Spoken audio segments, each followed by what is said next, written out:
Hello everyone, this is Santiago Vasquez and welcome to the Dotte Pod. Where communication truly matters. This is Martin Cervantes. And today is going to be an amazing day. We have a very special guest. We're going to be what? Baptized? This is going to be our baptism, yes. Our first guest that we're going to have here to interview ourselves. So let's hope that it works out, that it's going to be a good interview, you know. Should be good. It better be good because we're handling this. I don't know.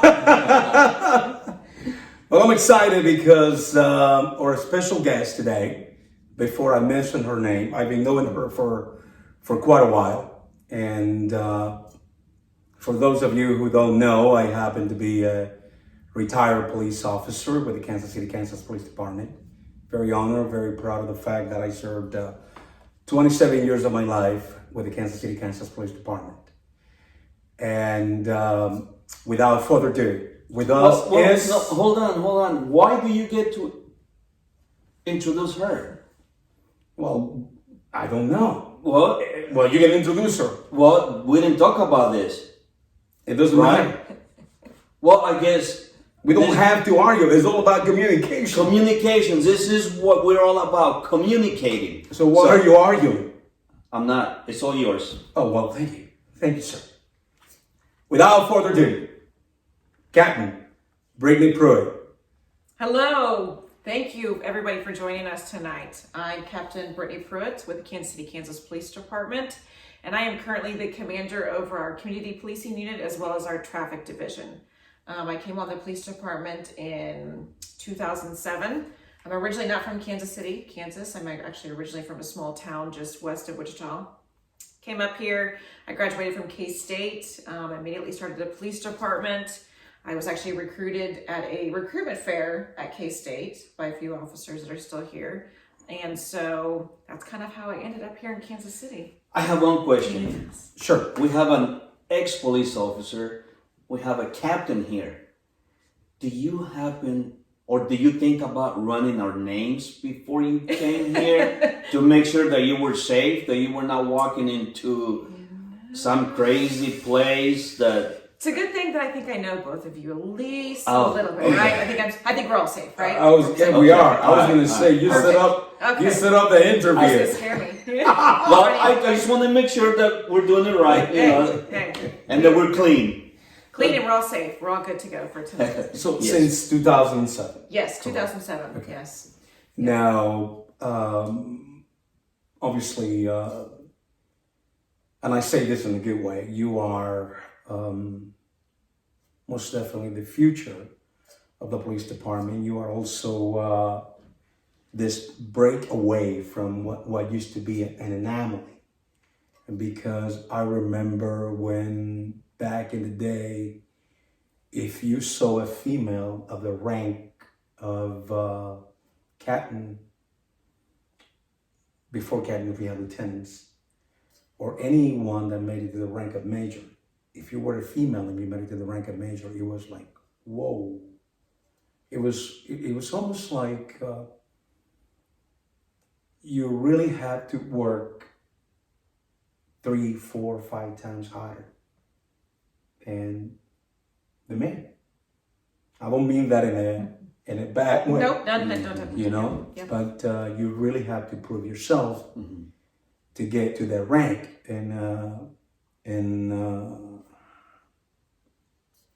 because when we talk about police department, it's controlled by predominantly, historically, and I hate to use that word control. It is predominantly a career of men. It is. Yep. And I know that great efforts, because I spent the last 2 years of my career in the training academy, and I was also at one time or another I did recruiting for the police department. The police department spent a lot of time and a lot of money attempting to recruit female officers and minority officers in general. Because females do fall also under the minority category. Let me ask you one question. Why Kansas City, Kansas? Why not Wichita? You know, well, and I'd actually thought about Wichita. I actually did my internship there, but for me, it probably was a little bit too close to home. At that point in time in my life, I just graduated from K-State, and I wanted to venture out on my own. So I thought, Kansas City, this big city, it's grand, and I wanted something different. And when I was recruited, I had looked at Kansas City, Kansas, and Kansas City, Missouri. But Kansas City, Kansas just has that small town feel. It's not. It's the bigger city, but everybody kind of knows everybody too. At some degree. So Okay, so you went to K-State, and what was your major? yes, so I majored in sociology with an emphasis in criminology. Yeah. I'm in trouble. I'm in trouble. You need a sociologist I'm in in your trouble. life. Oh boy. Well, I'm not a psychologist. So I Okay. can't No, he help needed you a with sociology. Okay. We'll talk about the psychologist later. Yeah, that'll be another segment. That's awesome. That is great. Okay, so was it something that you always wanted to be? You always wanted, like kids. I want to be a firefighter. I want to be a doctor. I want to be I wanted to be a baseball player. I don't know that I ever wanted to be a police officer. I wanted to be Clarice Starling. Silence of Lambs. I thought Silence of Lambs. I thought the FBI agent route would be the best route. I enjoyed the psychology part of that. And so my initial thought was, I'll come on the police department, I'll stay for 5 years, and then I'll get my master's and leave in my experience. But once I actually came on the police department and figured out, what this community is all about and actually what it means to be a police officer in this community, I couldn't leave. I decided to stay, and I didn't have any desire to leave. Of course, you're a female. I am. So now my next question is this, and so because I want people to understand, I think it's important for people to understand who we are.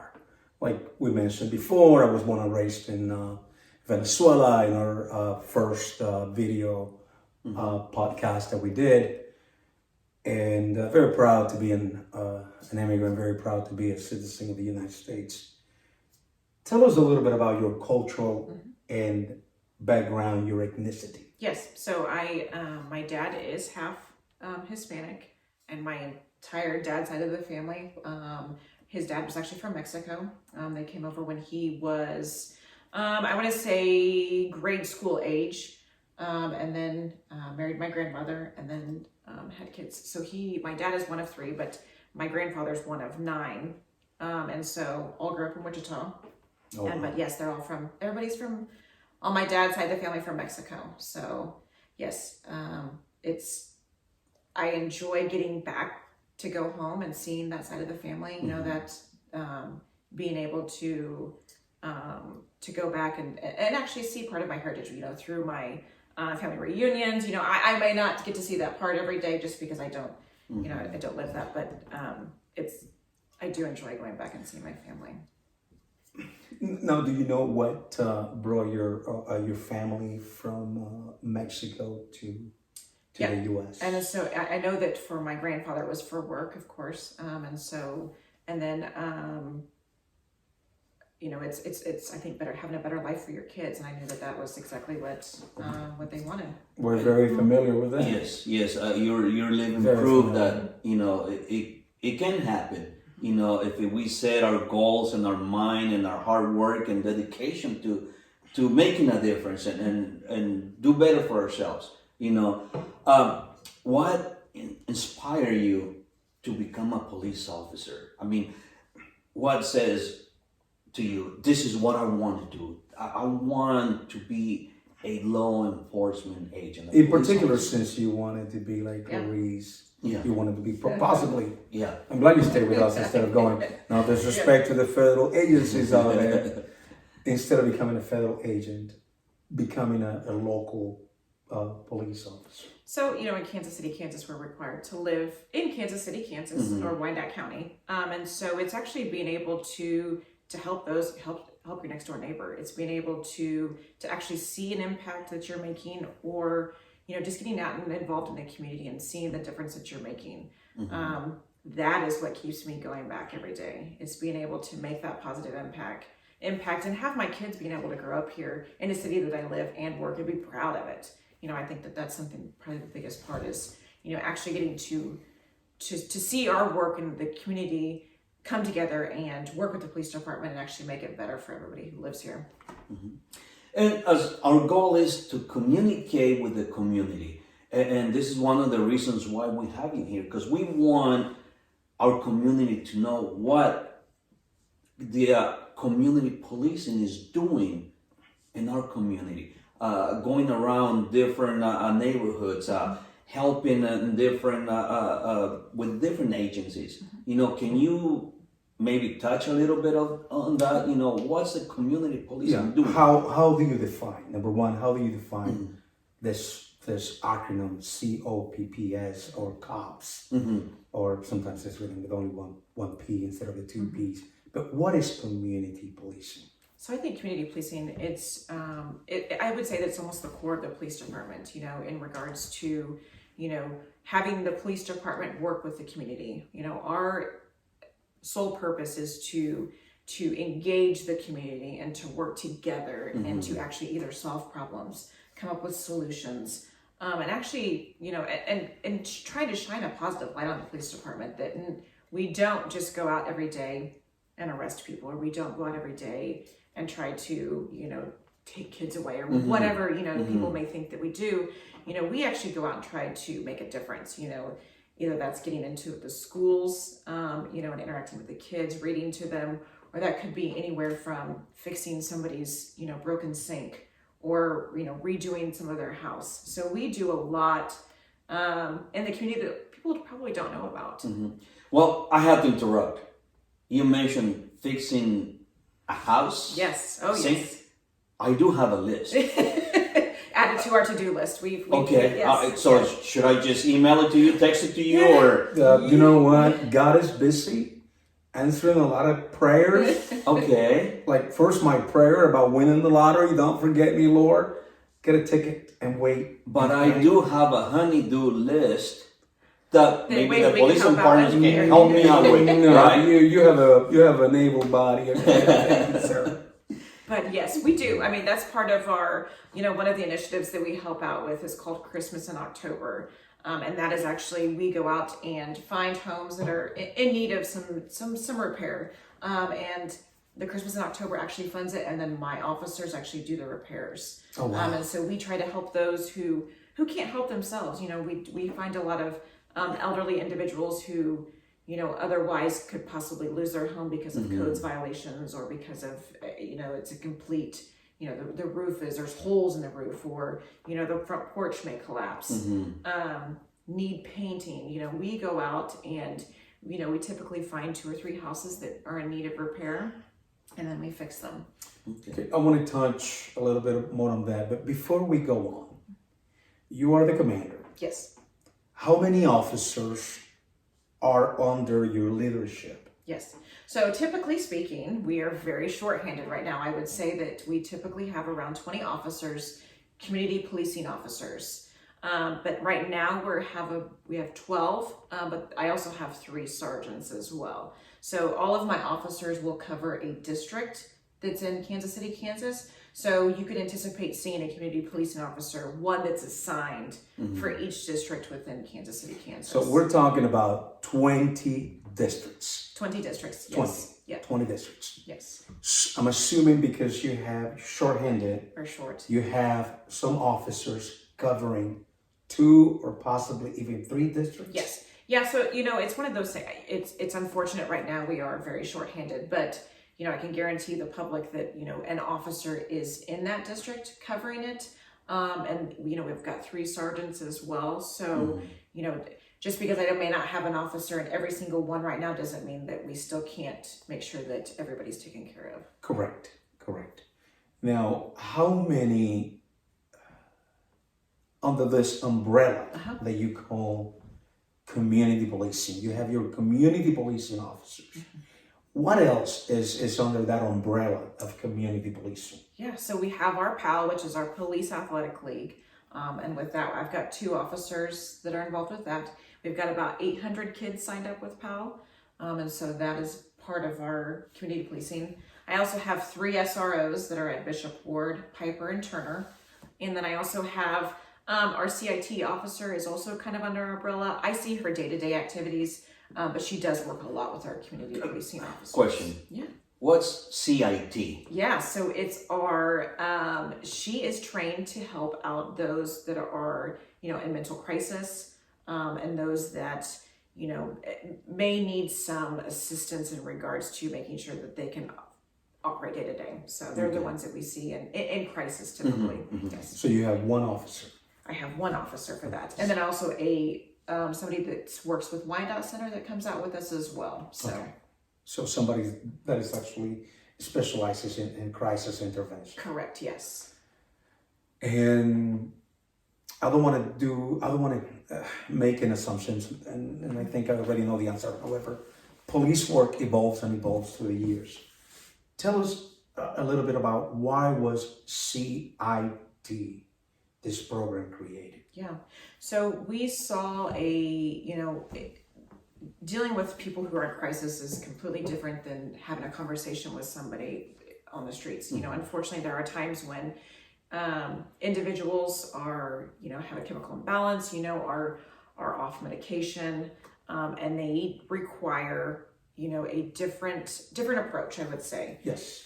It takes time, it takes patience, and each of our officers on our police department go through a 40-hour training to deal with somebody who's in crisis. Crisis may not mean always mental health, but somebody who even may have a breakdown of some sort.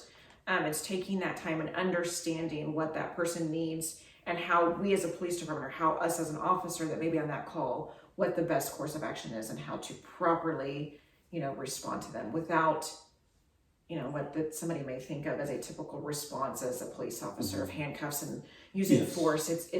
It's understanding what that person is going through and trying to rationalize and trying to help them get through that in order to get the help that they need. How has the pandemic affected the way you are dealing with people or the programs that you're helping with? Has that been a big impact? Yeah, so unfortunately, we have not been able to get into schools because they have not been in session. And so that I would say that that is a big problem for us.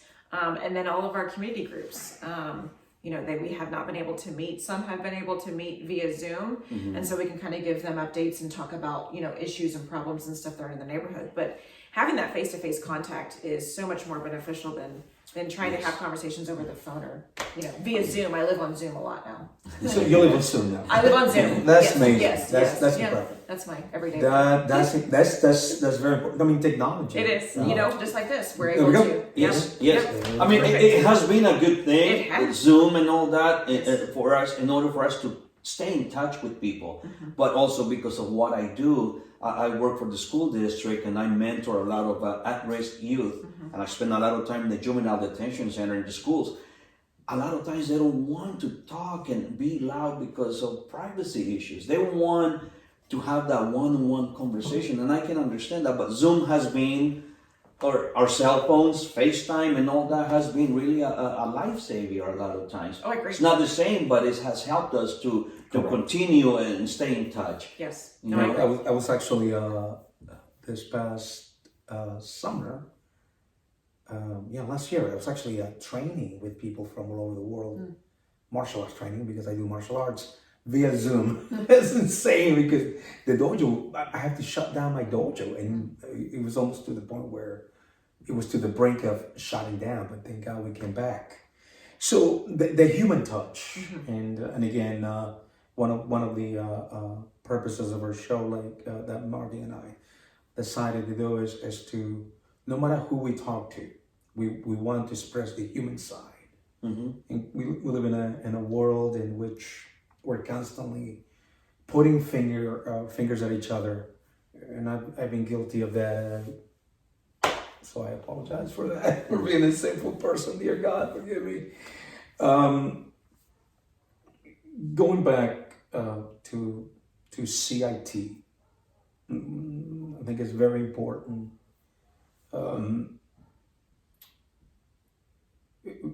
Have you seen an increase of anxiety cases?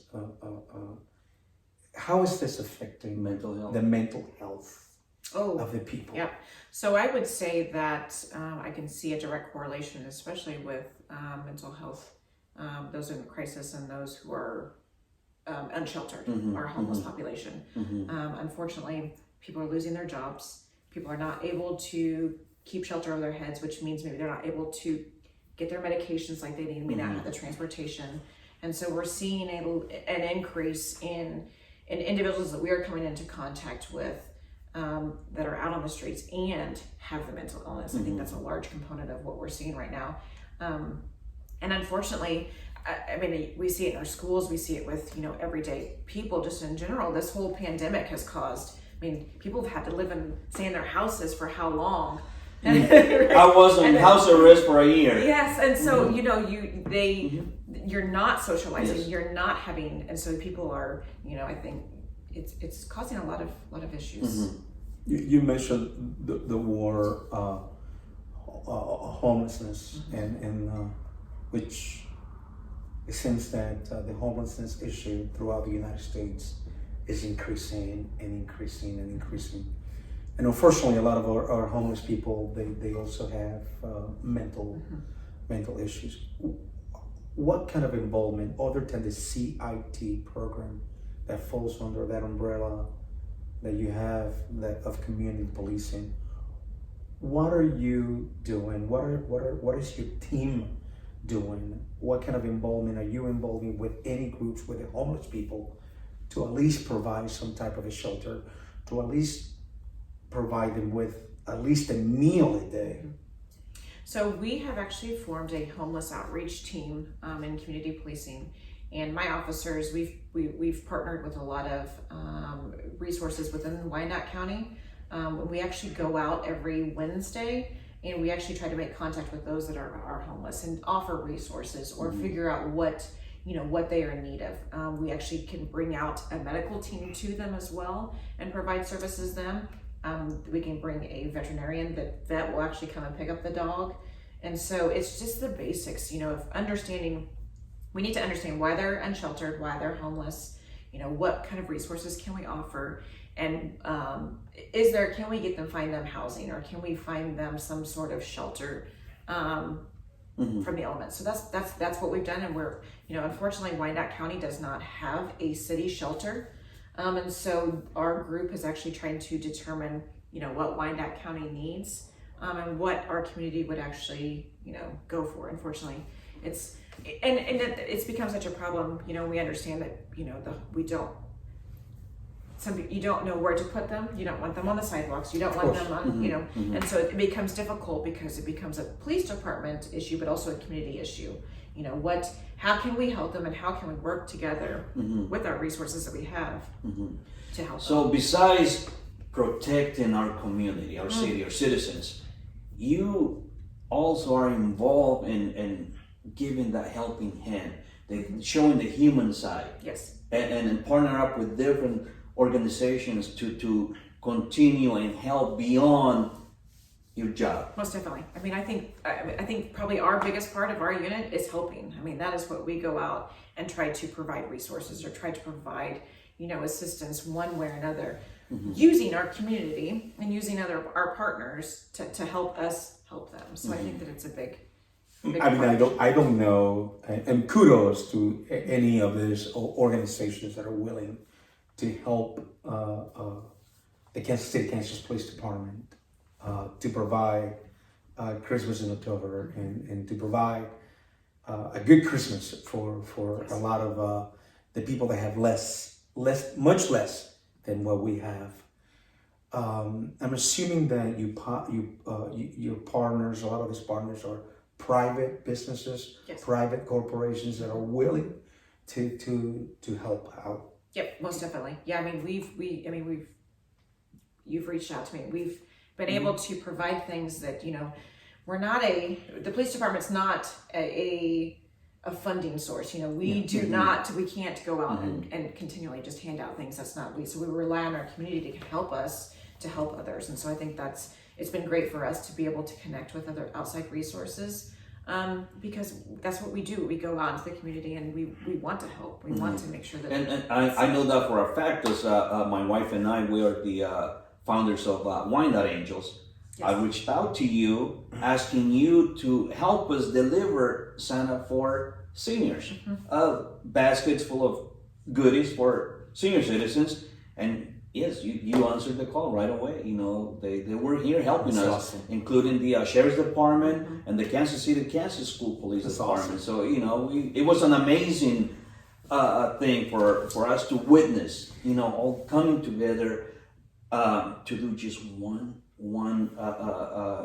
really amazing thing for our senior citizens.